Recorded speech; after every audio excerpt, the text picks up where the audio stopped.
Welcome to this session. We will discuss about the equivalence class partition and the boundary value test cases. We are saying that these are black box testing, one strategy for black box, two strategies for black box testing, very popular strategies are equivalence class and boundary value testing. After we complete this, we will look at the other black box testing strategies. We are saying that the main problem here in equivalence partitioning is to design the equivalence classes. And once we have designed the equivalence classes, it is straightforward to choose one value from each equivalence class and also to consider if the equivalence classes have any boundary. So, we are saying that given any unit for which we have to design equivalence class, there are at least two. One are the invalid set of values and the other are the valid set of values, and each of them will have typically different sets of equivalence classes. So, we need to identify each of these, the valid set of equivalence classes and the invalid set of equivalence classes, and for each of these equivalence classes which have been identified, the valid and the invalid set of equivalence classes, we need to select one value and that will form our equivalence class test suite. A very simple example to start with, and as I said earlier that designing test cases can be very challenging. We start with a very simple one and then we look at more challenging ones. So, the simplest one, we just specify that a function takes a value between 1 and 5000 and displays the result. And let us assume that there is only one scenario here. Let us say it just takes a value between 1 to 5000 and checks whether it is even or odd. So, then we will have one equivalence class which is valid, and there are two invalid set of equivalence class which is less than 1, more than 5000, and in the valid we will have two equivalence classes. One are the whether the number is a odd number, whether it is a even number. And we said that if the input value is enumerated set of equivalence classes, then we have one valid equivalence class and one invalid equivalence class, which is either ABC or which is neither of ABC. So, this is a trivial example 1 to 5000 and it produces the square root. So, we will consider 3 equivalence classes for this, one valid and 2 invalid.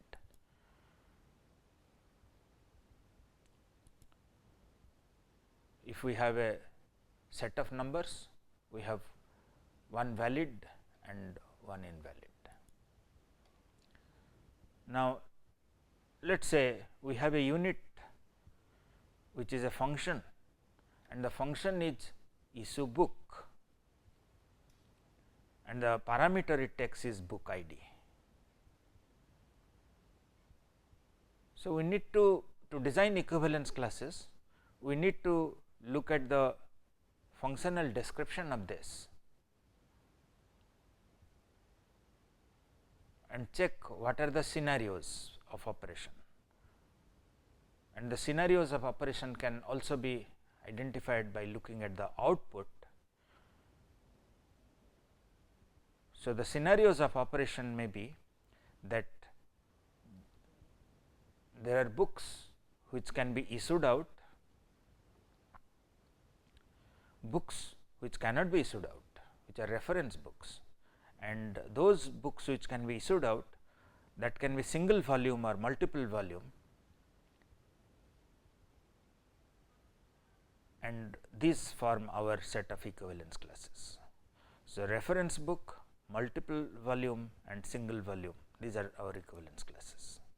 Now, let us look at another example. Let us say we have a function, name of the function is fetch image. It takes a URL and returns an image. So, what will be the equivalence classes for this function? Fetch image, which takes a URL and returns an image.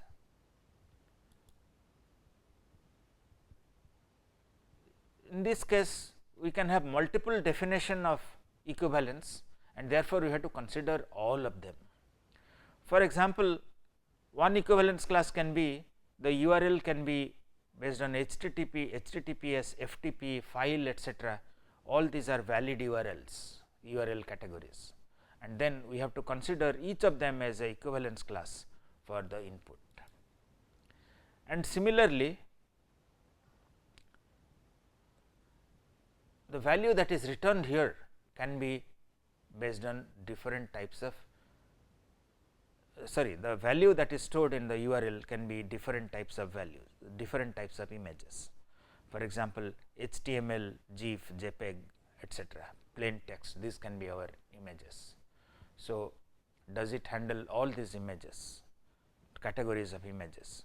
So, the for some data item we can construct multiple types of equivalence classes. So, that is the complexity for some data items. Let us look at another example. Let us say the input is an integer of a number let us say between 99 and minus 99. So, what will be the valid equivalence and the invalid equivalence classes?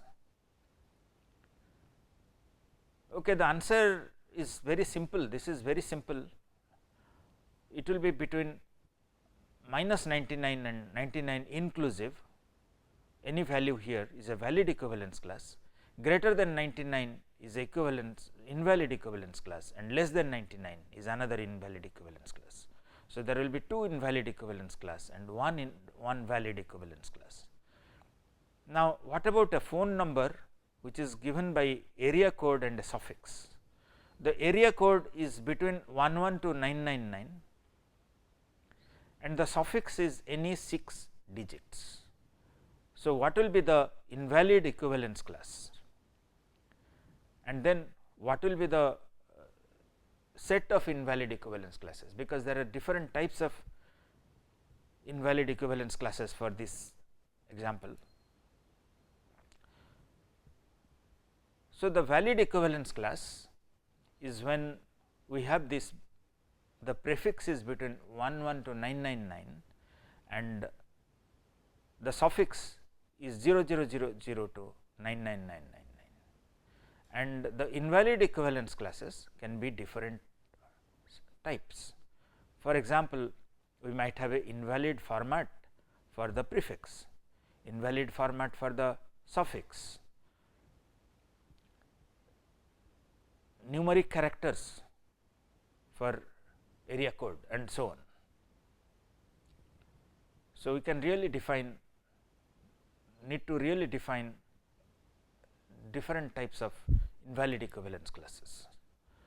But one thing we need to now consider is that if a unit takes multiple data values, say one data value, we said that the complexity might arise if we can have different notions of equivalence classes depending on different considerations. For example, the URL, we said that there are multiple notions of equivalence classes depending on whether the URL is specified by HTTP, HTTPS, FTP or file. And similarly, we can define another set of equivalence classes for the same input value depending on whether the image stored at the URL is a JPEG image or is it a PNG image, or is it a text type of image, and so on. Now, the complexity arises when we have a function or a unit that takes two parameters. Let us say we have a function that takes two parameters, age and years of education.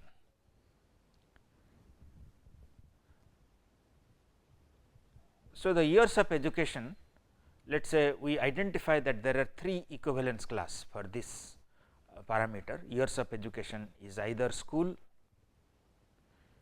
UG, PG, or something which is not even school, not even PG. So, it basically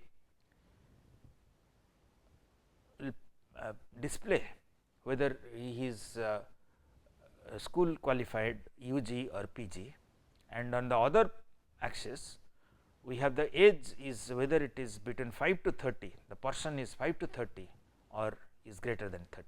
So, these are let us say the different equivalence classes for these two parameters. Now, the issue that we are trying to address now is that how do we combine these two equivalence classes? One simple thing, the weakest testing for this case is called as weak equivalence class testing, where we check, where we form the test cases such that all classes for one parameter is considered and same for the other parameter. So, both 30 and 5 to 30 are covered, and similarly here PG, UG and school are covered. This is called as weak equivalence testing. We might also design strong equivalence class testing. In strong equivalence class testing, we consider all possible combinations of the two parameters, that is, it is school 30, 5 to 30, school greater than 30, UG 5 to 30, UG greater than 5 to 30, PG 5 to 30, PG greater than 30, and so on. So, this is strong equivalence class testing, in which we consider all possible combinations of the equivalence classes for the parameters. Similarly, we can have a strong robust equivalence class testing, where we consider the invalid values. So, less than school, less than 5, sorry, less than 5, less than school between 5 to 30 and so on. So, this is called as, okay, we will have one more here.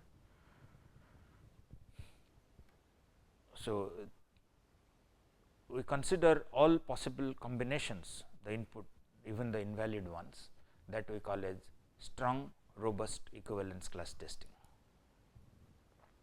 Now, let us try to do some problems. The first one is the simplest. We will have 2 or 3 problems now. The first one is simplest. Let us read through the problem statement. So, we need to design equivalence class test cases for a unit, which is a function that has been written. The function implements the following: bank pays different rates of interest on a deposit depending on the deposit period. So, the parameter to this function will be the deposit period and the output will be the deposit rate. So, 3% for deposit up to 15 days, 4% for deposit over 15 and up to 180 days, 6% for deposit over 180 days to 1 year, 7% for 1 year but less than 3 years, and 8% for deposits 3 years and above. So, what will be the set of equivalence classes? Now, let us look at the valid set of equivalence classes. The invalid, of course, will be less than 0 days, negative, by chance somebody enters that, what will the software do? And similarly, here the other side and above. So, there is no equivalence class on the right side of this, left side less than 0, and then each one is a scenario, and therefore, each one becomes a equivalence class. So, 0 to 15 days,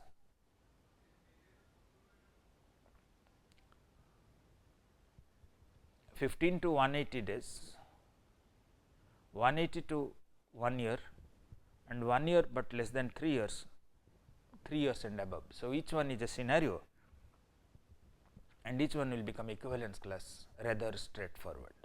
Now, let us look at the next problem. The problem is to design equivalence class for a similar problem, but with a small change here.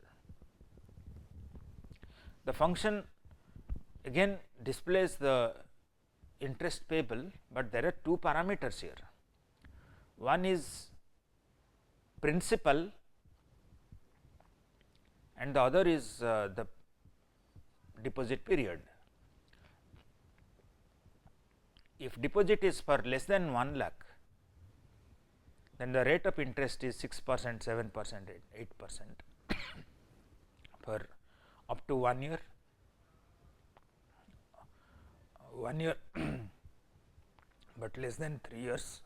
So, we looked at a simple example and how to design the equivalence classes, but as we were saying that it can be really challenging. Now, let us look at a small variation of the problem that we looked at it and see whether we are able to do it. So, that is quiz 2, small variation of the problem that we have looked at. So, here the unit or the function takes two parameters. One is the principal and the other is the period for which the deposit is being made. So, if the principal is less than 1 lakh, then 6% interest is payable for deposit up to 1 year, and 7% interest is payable for deposit over 1 year, but less than 3 years, and 8% interest for deposit for 3 year and above. For deposits of more than 1 lakh, that is principal greater than 1 lakh, the rate of interest is 7% for deposit up to 1 year, 8% for deposit over 1 year, but less than 3 years, and 9% for deposits over 3 year and above. So, how do we do this? As you can notice that the function takes two parameters. So, we will have equivalence class tests depending on whether we are doing weak equivalence class test, strong equivalence class test, or robust and strong equivalence class test. If we are asked to do only, or if we want to do only weak equivalence class test, then we will consider both these principal 1 lakh and 2 lakh, and then both these scenarios of less than 1 year, between 1 to 3 year, and 3 year and above. So, if we look at the two parameters. So, one is the principal and the other is the period of deposit.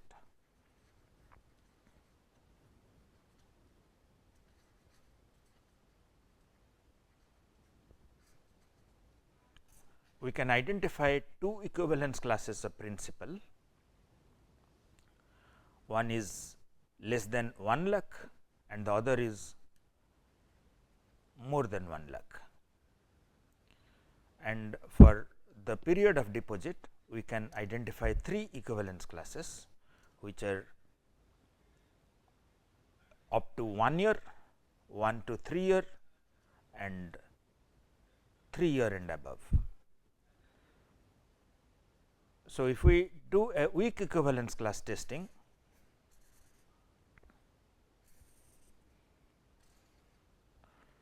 we can take principal less than 1 lakh and deposit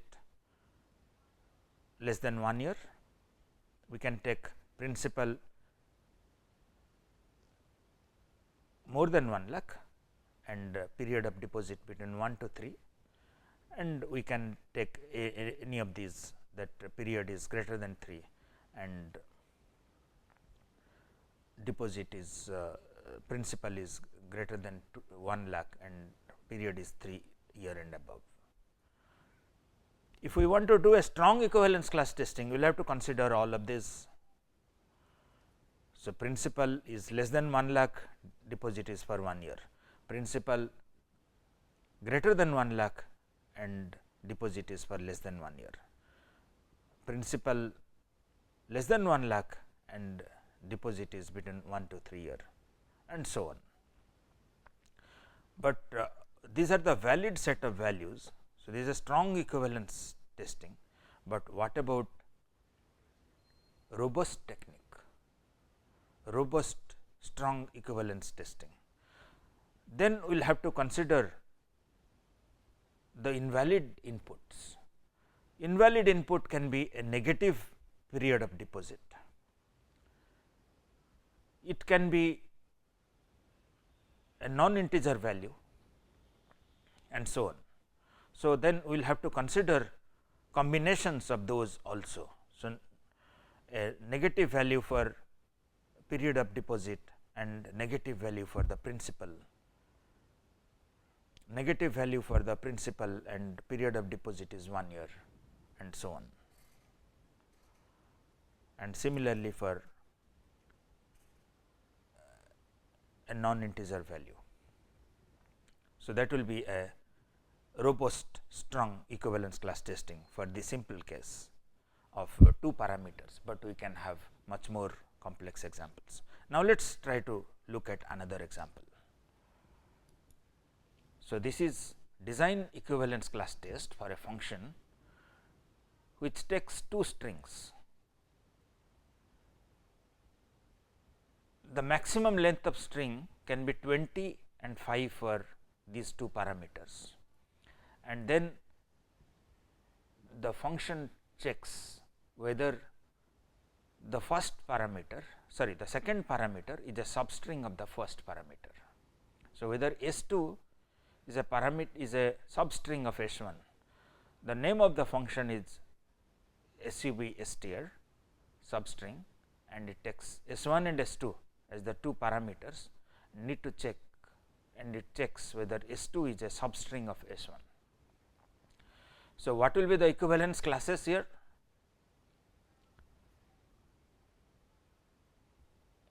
Okay, one is that we have to look at the scenarios. That is the first thing we need to do, and the scenario is that whether S2 is a substring of S1. So, it will print, it will display that it is a substring. The other scenario is that S2 is not a substring of S1. So, it will display it is not a substring, and it is if it needs to display multiple occurrences, then we will have that as a scenario, but then it does not tell, the problem is not addressing that. And then the next thing comes is about the valid and invalid. For the first parameter S1, there are 2 invalid equivalence class, one is greater than 20 and then invalid equivalence, invalid character, maybe a control character, and the second one also 2 invalid equivalence classes, one is greater than 5 and the other is a control character or maybe not a character.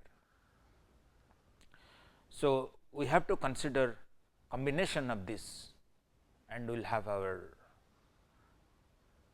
equivalence class test suite ready. So, we will request you to work out this one for the weak equivalence, strong equivalence and the robust testing. Now, let us look at special value testing. In equivalence testing, we just look at the input data, we look at the output data and we look at the scenarios, and then we try to find the equivalence classes. If there are multiple parameters, then we need to look at the combinations of the equivalence classes. And then once we have done that, the actual test case design is simple, we just pick one value from each one.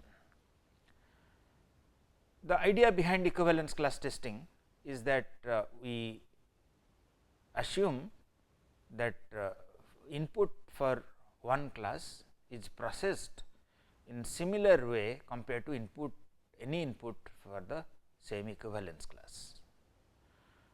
But then experienced programmers, they know some special values where a program might fail.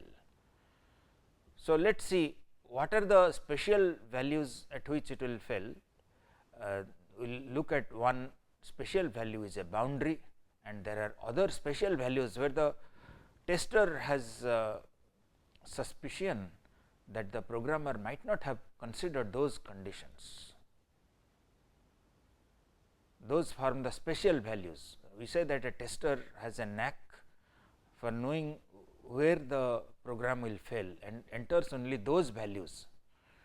So, those are special values where he believes that the programmer would have made a mistake. So, that is called a special value testing. So, we will stop this session now and we will continue with special value testing in the next session. Thank you.